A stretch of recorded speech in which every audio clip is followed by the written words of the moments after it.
Et donc, je donne avec un grand plaisir la parole à la salle sur cet ensemble d'interventions. Bon, ladies first, et puis... Ah bon, mais merci beaucoup, madame. Madame, là. Merci. J'ai une question pour Milan. Par rapport finalement aux suites qui vont être données au diagnostic, je voulais savoir un peu, l'autre personne l'a un petit peu évoqué, mais finalement il y a un diagnostic et ensuite, qu'est-ce qu'on va en faire? Et je voulais savoir, parce que j'ai l'impression que c'est ça qui se pose pas mal aujourd'hui. Il y a beaucoup, je suis doctorante sur l'urbanisme favorable à la santé et j'ai l'impression qu'il y a beaucoup de diagnostics, on en fait pas mal, mais qu'après pour marquer l'essai c'est plus compliqué. Je voulais savoir ce qui était prévu et si vous alliez accompagner en tant que chercheur peut-être l'appropriation, l'intégration éventuelle par la suite. Alors, ce qu'on n'a pas évoqué, c'est qu'en fait, dans le projet, il y avait deux aspects. Il y avait donc le diagnostic dont on a parlé, et ensuite ce diagnostic, donc avec le volet cartographique, le volet enquête, etc. Le deuxième volet, c'était de mettre en place un guide méthodologique à destination des collectivités locales pour les accompagner dans leur politique de lutte contre la sédentarité, de promotion des activités physiques et sportives. Alors sur ce diagnostic, moi je suis intervenu en fait vraiment sur le diagnostic. Sur le guide méthodologique, il aurait fallu que Corinne soit là parce que c'était elle qui a surtout travaillé avec l'ONAPS sur cet aspect-là. Moi, je n'ai pas participé aux réunions sur le guide méthodologique, donc là, je ne peux pas trop en parler. Mais il y avait effectivement ce deuxième volet. Donc, il y avait quand même autre chose qu'un simple diagnostic. Et ensuite, concernant l'accompagnement, alors, sur le diagnostic, donc moi, je suis pas intervenu. Par contre, sur le guide méthodologique, je ne suis pas intervenu. Par contre, sur le diagnostic, là, il y a eu des échanges constants avec l'ONAPS, et puis on a eu une réunion de présentation et puis d'échange aussi avec les acteurs de Billon Communauté, municipaux, communautaires plutôt, même municipaux aussi sur Billon, et puis beaucoup d'acteurs associatifs qui étaient présents. Voilà. Est-ce que j'ai droit à une dernière question? Ouais, et je me demandais s'il y avait un dispositif d'actualisation de ce diagnostic qui était prévu. Les données elles vont arriver à terme à un moment. Alors, pour l'instant, il n'y a pas d'actualisation qui est prévue. Après, il faudra voir avec l'ONAPS s'ils souhaitent justement réactualiser, s'ils souhaitent en fait mettre en place une veille, si vous voulez. Ce serait plutôt ça, mettre en place une veille. Là, pour l'instant, je ne sais pas.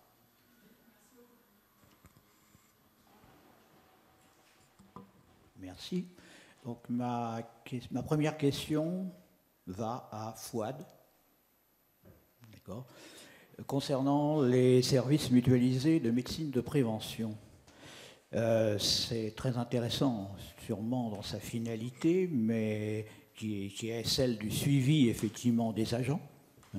Mais est-ce suffisant pour justifier cette mise en place? Est-ce qu'il n'y a pas, au-delà de ce suivi médical, en quelque sorte, un intérêt plus grand qui est la prévention, tout court, à destination des habitants, sachant que chaque territoire a ses propres risques et que ça pourrait être judicieux de décliner au niveau d'une intercommunauté ou d'une métropole comme celle d'Orléans, une vraie politique de prévention qui accompagnerait effectivement la politique de santé sur laquelle on réfléchit et pour laquelle nous serons amenés au CODEV à faire des propositions.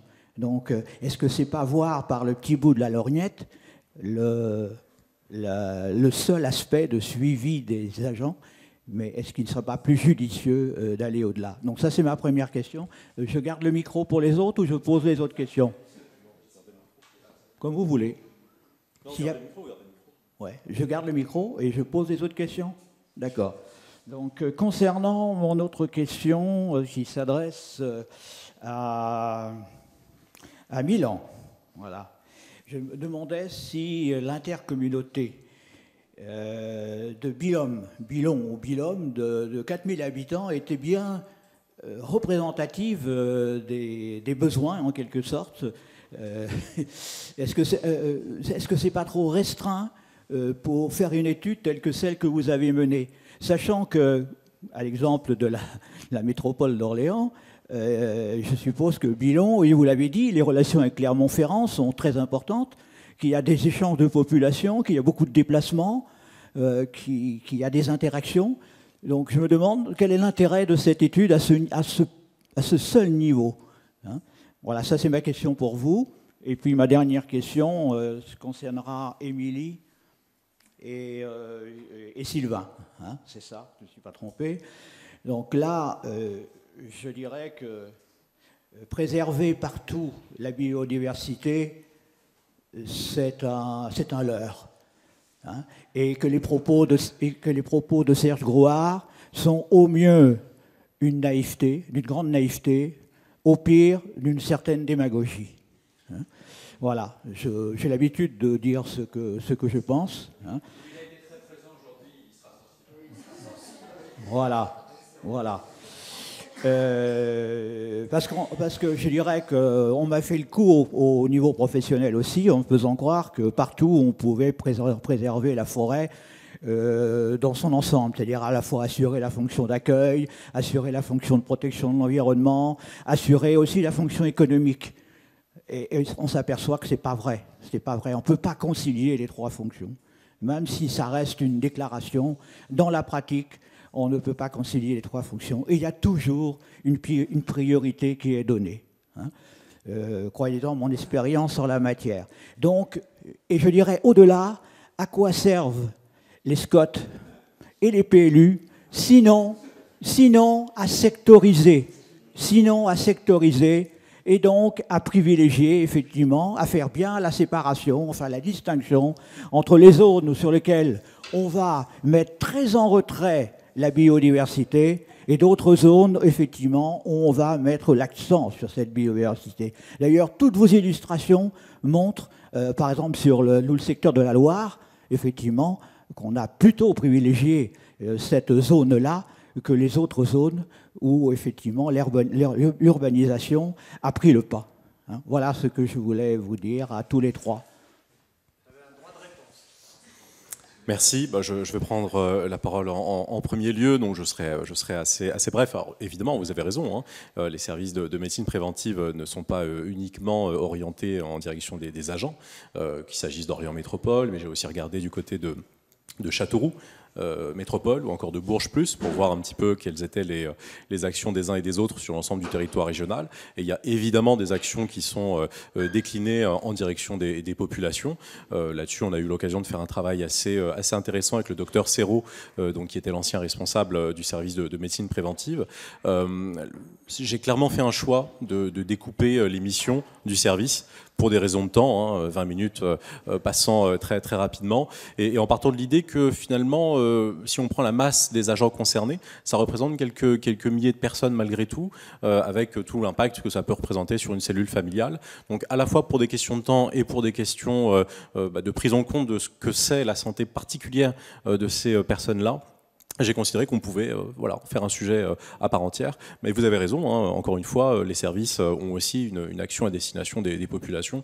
Ça, c'est tout à fait clair.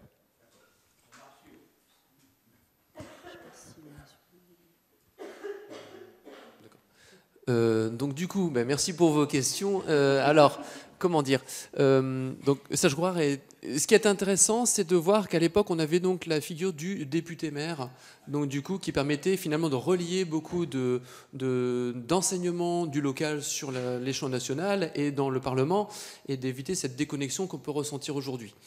Par rapport au discours de Serge Grouard, on tenait surtout à signaler qu'il était porteur du Grenelle 2, de la Grenelle 2 de l'environnement, et que ce Grenelle de l'environnement était surtout une réaction par rapport à des dispositifs de protection de la nature qui étaient extrêmement zonés. On a une réserve naturelle nationale d'un côté, un arrêté préfectoral de biotope de l'autre, et finalement on avait des mesures extrêmement localisées de protection de la biodiversité qui n'avaient pas d'effet.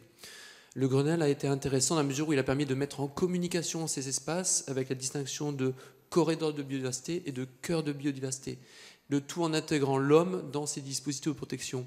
Alors bien sûr, on continue de remblayer des zones humides, bien sûr, on continue de défricher certaines forêts, mais qu'est-ce que ce serait si on n'avait aucun de ces outils aujourd'hui dans les documents de planification?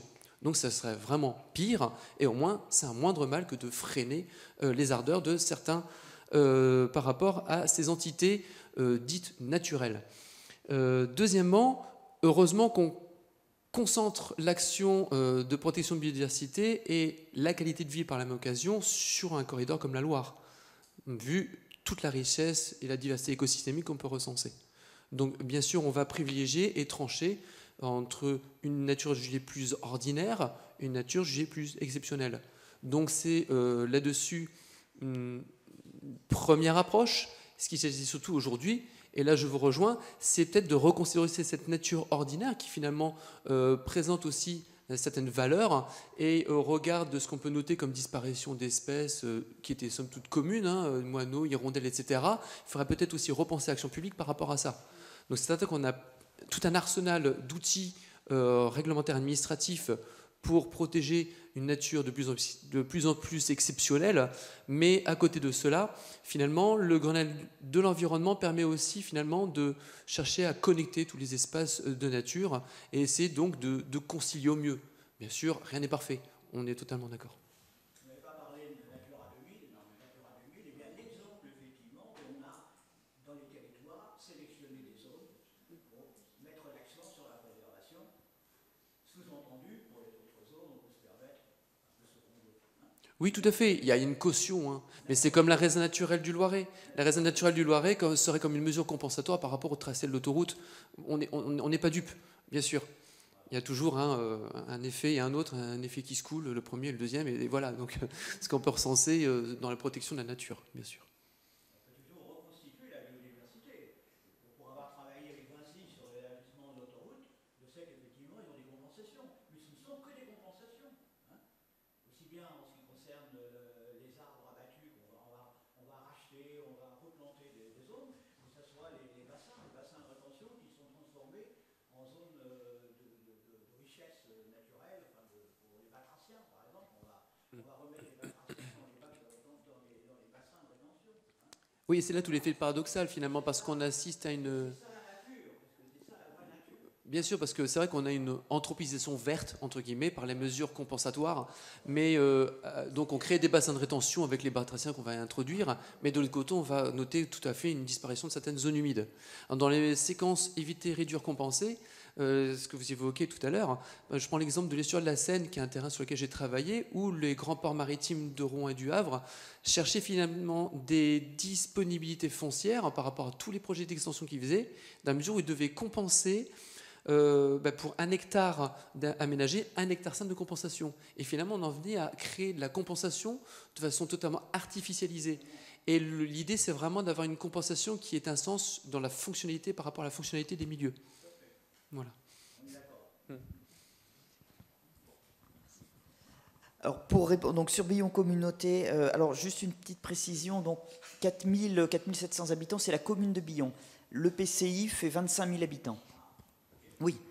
Ensuite, alors bon, c'est vrai que est-ce que même avec 25 000 habitants, est-ce que Billon Communauté est représentatif? Il est représentatif de sa catégorie, je dirais, mais il n'y a pas vraiment de PCI. Dans ce cas-là, il aurait fallu prendre des échantillons de PCI un petit peu partout en France, faire une petite typologie et ensuite faire une étude et comparer. Ça aurait été un travail d'une plus grande ampleur. Ensuite, alors pourquoi Billon Communauté? Parce que les élus de Billon Communauté étaient aussi demandeurs. Il y a une équipe qui est assez dynamique, qui a mis, sur d'autres thématiques, qui a mis en place un projet alimentaire territorial, qui s'est investi ici dans qui était aussi demandeuse sur là-dessus. Donc, il y avait déjà des liens entre l'ONAPS et Billon Communauté, donc voilà. Et puis ensuite, alors maintenant, si vous voulez trouver un intérêt sur ce territoire, l'intérêt, c'est que, je l'ai un peu montré en fait avec les cartes, c'est qu'on a ici en fait un gradient qui va de l'urbain, du périurbain assez dense, jusqu'au rural, et donc on a une palette de communes, même si le territoire n'est pas extrêmement étendu, Mais on a déjà un premier échantillon de communes qui nous montre des profils un peu différents et qui permettent déjà de voir des zonages et des enjeux d'action un peu différents. Voilà.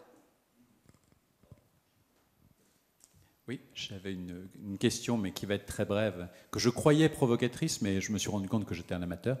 On se compare. Hein. Donc, à Émilie et à Sylvain, non, c'est une très mauvaise blague, hein, de fin de journée.